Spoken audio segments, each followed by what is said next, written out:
أعوذ بالله من الشيطان الرجيم بسم الله الرحمن الرحيم وَإِذْ بَوَّأْنَا لِإِبْرَاهِيمَ مَكَانَ الْبَيْتِ أَلَّا تُشْرِكْ بِي شَيْئًا وَطَهِّرْ بَيْتِيَ لِلطَّائِفِينَ وَالْقَائِمِينَ وَالرُّكَّعِ السُّجُودِ وَأَذِّنْ فِي النَّاسِ بِالْحَجِّ يَأْتُوكَ رِجَالًا وَعَلَى كُلِّ ضَامِرٍ يَأْتِينَ مِنْ كُلِّ فَجٍّ عَمِيقٍ صدق اللہ العظیم۔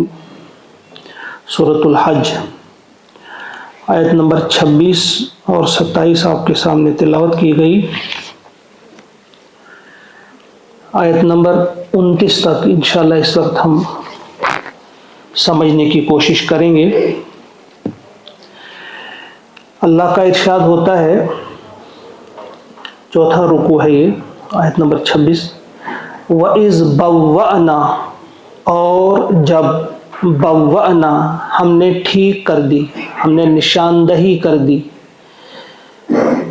لِإِبْرَاهِيمَ ابراہیم علیہ السلام کے لیے، مکان جگہ، البیت گھر کی، مکان البیت یعنی گھر کی تعمیر کے لیے جگہ کی نشاندہی کر دی، اللہ تشرک کہ نہ شرک تم کرنا، بھی میرے ساتھ، شیئا کسی بھی چیز کا۔ یہاں ذرا ذہن میں رکھیے، اللہ تبارک و تعالیٰ کے فیصلوں کو آپ سب جانتے ہیں۔ ان اول بیت وضع للناس للذی ببکۃ مبارک، آپ سب جانتے ہیں کہ سب سے پہلا جو گھر بنایا گیا اللہ کی عبادت کے لیے وہ خانہ کعبہ ہے، وہ وہی بیت محترم ہے۔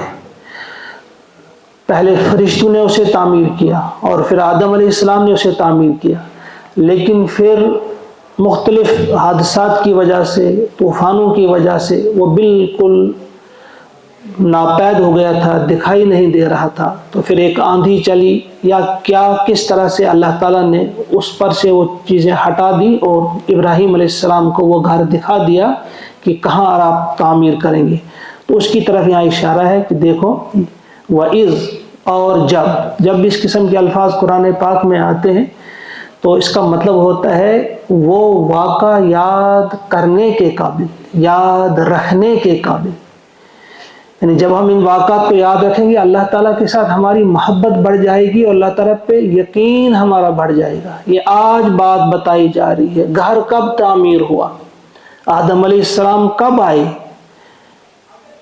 کم از کم یا زیادہ سے زیادہ ہم کہیں گے 10,000 سال ہو گئے، 10,000 سال پہلے آئے ہیں آدم علیہ السلام دنیا پہ۔ تو 10,000 سال پرانی بات بتائی جا رہی ہے کہ کس جگہ انہوں نے تعمیر کیا، پھر ابراہیم علیہ السلام کو دکھایا، پھر آج تک آپ دیکھتے ہیں۔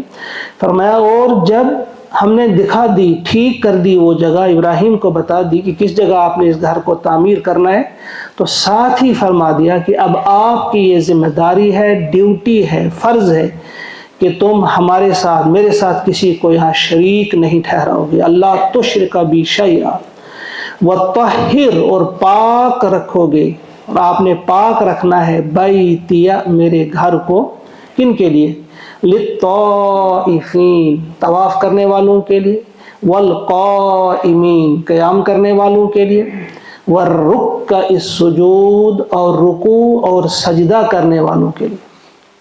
سورہ بقرہ میں ہم پڑھ آئے، وہ آپ کو یاد ہوگا، وہاں کیا ہے، کس کے لیے، ان طہر بیتی للطائفین والعاکفین والرکع السجود۔ وہاں قائمین کی جگہ عاکفین ہے، یعنی اعتکاف کرنے والوں کے لیے، یہاں قیام کرنے والوں کے لیے، باقی وہی الفاظ ہیں، طواف، رکوع، سجود۔ تو یہاں اس بات سے مزید وضاحت ہوگی جو ابھی آپ سن رہے تھے ظہر پہ، کہ یہ کسی خاص خاندان، کسی خاص ملک، کسی خاص کا گھر نہیں، بلکہ یہ اس میں سب جو ہیں برابر ہے۔ یہ ہمارا بھی اتنا ہی جتنا ان لوگوں کا ہے۔ تو یہاں پھر یہ وضاحت ہو جائے کہ تمہاری جو ذمہ داری ہے، تم اس کے ٹھیکیدار نہیں ہو، یہ وہاں کے لوگوں سے کہا جا رہا ہے۔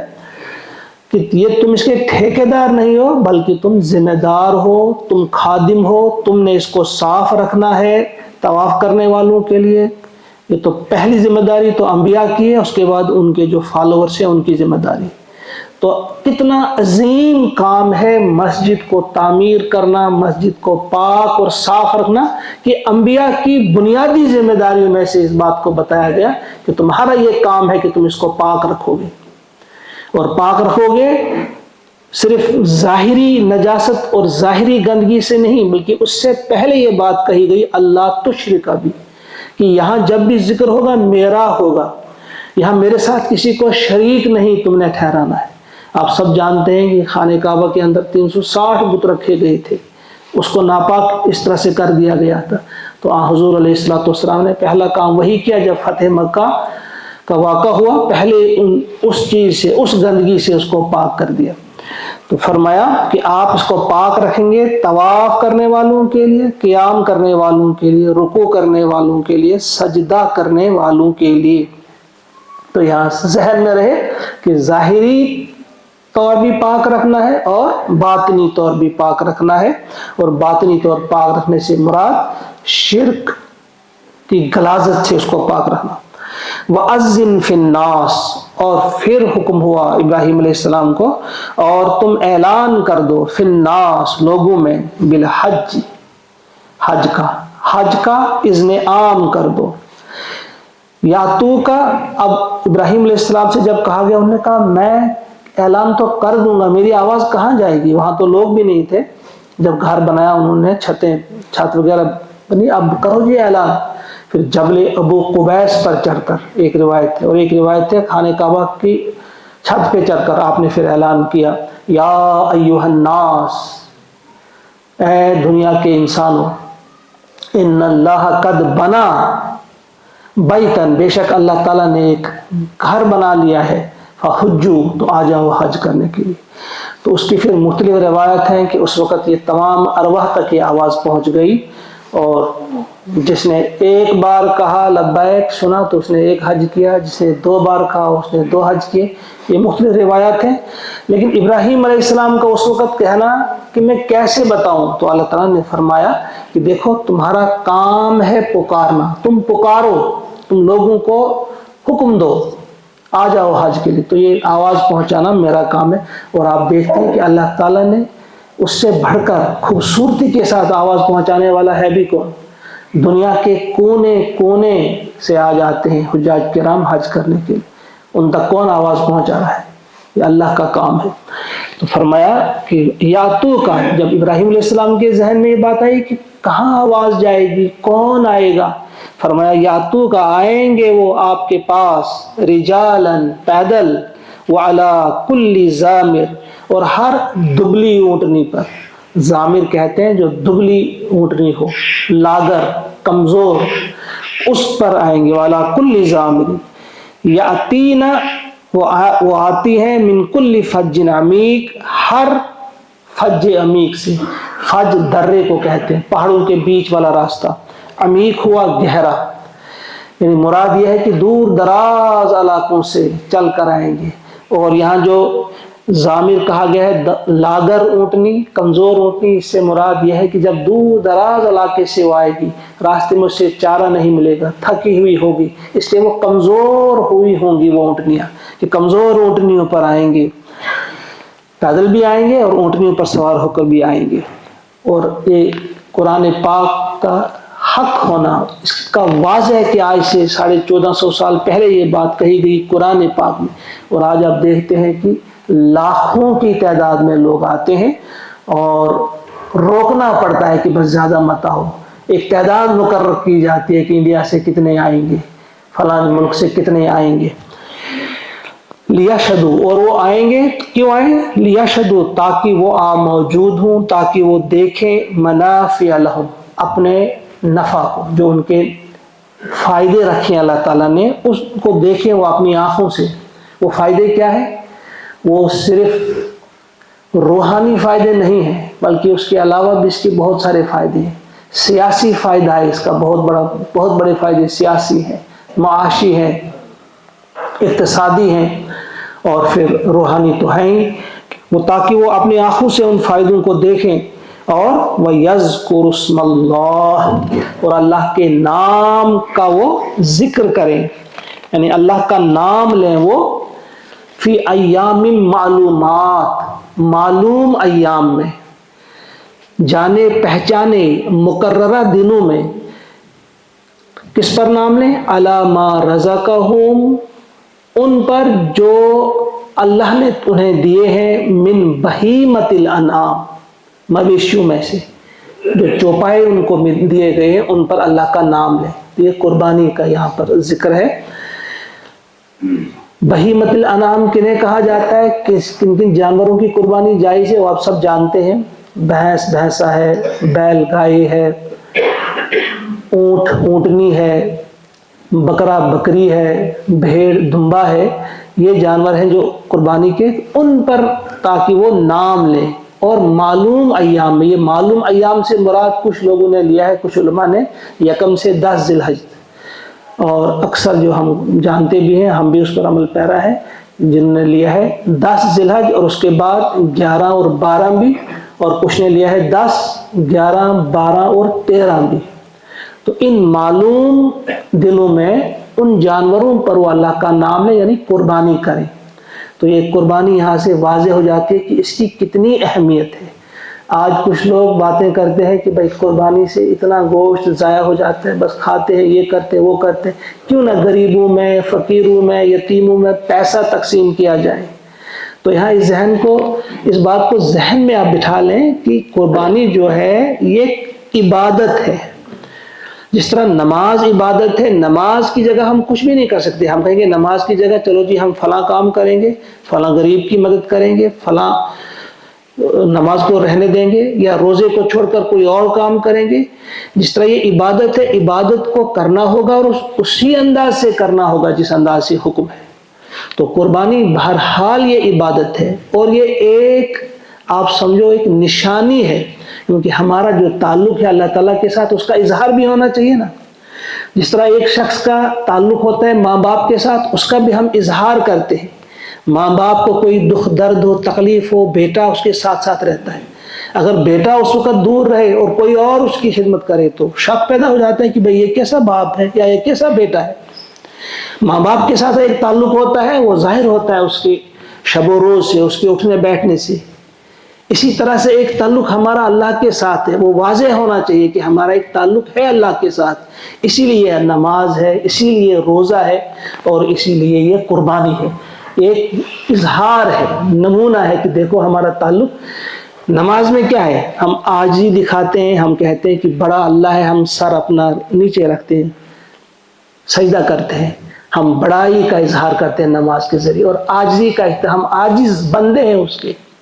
روزوں کے ذریعے ہم اطاعت کرتے ہیں، چوری چھپے بھی ہم کچھ حلق سے نیچے نہیں اتارتے، نہ بیوی کے پاس جاتے، تو یہ اطاعت ہے۔ اور یہ جو ہے قربانی جو ہے یہ کیا ہے؟ یہ اپنے جان کا نذرانہ پیش کرنے کا ایک علامتی اظہار ہے، کہ یہ ایک علامت ہے کہ دیکھو اس وقت میں تو جان لے رہا ہوں جانور کی، لیکن میری اپنی جان بھی حاضر ہے اللہ کے لیے، میری جان اللہ ہی کی دی ہوئی ہے، میں جب بھی چاہے اللہ حاضر ہوں میں۔ تو یہ اس کا ایک علامتی اظہار ہے۔ تو فرمایا کہ تاکہ ان ایام میں، معلوم ایام میں، ان مویشیوں پر وہ اللہ کا نام لیں، یعنی قربانی کریں۔ پھر فَكُلُوا مِنْهَا، پھر اس میں سے کھائیں۔ یہ کیوں کہا گیا؟ اس وقت قربانی کے جانوروں کے کچھ لوگ منع کرتے تھے کہ اس کا گوشت ہم خود نہیں کھا سکتے، تو اس چیز کو واضح کیا آپ خود بھی اس میں سے کھا سکتے ہیں۔ فَكُلُوا مِنْهَا، تو کھائیں ان میں سے، وَأَطْعِمُوا، اور کھلائیں، البائس الفقیر، فقیر ہوا محتاج، اور باعث کہتے ہیں بدحال کو، یعنی خود بھی کھائیں اور بدحال فقیر محتاج کو بھی کھلائیں۔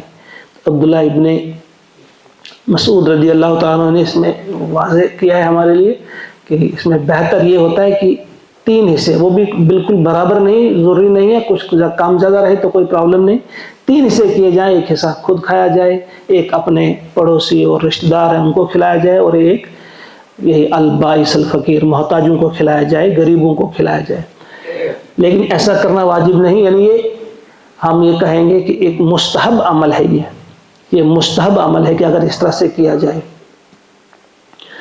ثم الیقظو، بس یہاں ختم کروں گا. پھر ثم الیقظو، پھر چاہیے کہ وہ دور کریں تفثہم، اپنا میل کچیل، ولیوفوا نذورہم، اور پوری کریں وہ اپنی نظریں، نذورہم، ولیطوفوا، اور طواف کریں، بالبیت العتیق، قدیم گھر کا، اس قدیم گھر کا. یعنی اس کے بعد جب یہ مکمل ہوگا، قربانی کی مکمل ہوگی، سارے کام مکمل ہوں گے حج کے، پھر وہ اپنا میل کچیل دور، اس کے بعد وہ احرام کھول سکتے ہیں، اور اس کے بعد اپنا میل کچیل، اپنا شیو کر سکتے ہیں، جو بال بنانے ہیں، جو بھی کرنا ہے، ناخن وغیرہ کاٹنے ہیں وہ کاٹ سکتے ہیں تفصہم، اور اپنی نظریں پوری کر سکتے ہیں. لیکن یہاں ایک وہ رہ جاتا ہے کہ آپ کبھی کبھی انسان جب احرام کھول دیتا ہے، ہم سمجھتے ہیں کہ اب سب کام ہمارے لیے حلال ہوئے. سب نہیں ہوتے. اپنی بیوی کے پاس نہیں جا سکتا ہے وہ طواف افاضہ سے پہلے، یعنی جو طواف زیارہ ہے جب تک نہ وہ ہو جائے گا تب تک بیوی کے نزدیک نہیں جا سکتا. ہاں باقی پابندیاں ختم ہو جاتی ہیں. تو وہ اپنا اس میل کچیل دور کریں. یہاں بھی مفسرین نے لکھا ہے میل کچیل تو ظاہری جو وہ بھی دور کرنا ہے، اور اپنے دل کو بھی صاف کرنا ہے. کسی بھی قسم کی شرک کی اگر تھوڑی سی آلودگی بھی ہو، اس سے وہ میل بھی دور کرنا ہے، کیونکہ شرک سے زیادہ گندی اور نجس چیز کوئی نہیں ہے، جس کو اللہ نے کہا ہے انما المشرکون نجس، مشرک ہے ہی نجس، یعنی وہ گندگی ہیں، غلاظت ہیں، پاکیز یہ ناپاک ہے، وہ غلاظت ہے. تو اس سے بھی پاک کرنا ہے، اور اپنی نظریں پوری کریں. نظروں سے مراد کچھ لوگوں نے یہی لی ہے قربانی کی جانور جو وہاں پہ قربانی کی جاتی ہے. کچھ مفسرین کہتے ہیں کہ اس کے علاوہ اگر کوئی نظر مانی ہو وہ پوری کرنی ہوگی. اور پھر وہ طواف کریں گے. طواف کریں بیت عتیق کا. بیت عتیق کیوں کہا گیا اسے؟ عتیق کا ایک مطلب ہے قدیم، یہ قدیم گھر ہے، سب سے پہلا تو یہی بنا ہے. دوسرا اس کا مطلب ہوتا ہے آزاد، یہ گھر آزاد ہے، اس پر کبھی بھی کوئی اور حکومت نہیں کر سکتا، قابض نہیں ہو سکتا، اس پہ ہمیشہ اللہ ہی کا رہے گا. یعنی جس نے بھی اس پر چڑھائی کرنے کی کوشش کی، ابرہہ کی طرح اس کا جو ہے تباہی و بربادی ہوگی. حضور علیہ السلام نے فرمایا ہے کہ قرب قیامت میں، یعنی قیامت جب قریب ہوگی اس سے پہلے ایک لشکر اس پر آ جائے گا، حملہ آور ہوگا، لیکن بیت کے مقام پہ وہ سارا لشکر دھنس جائے گا زمین.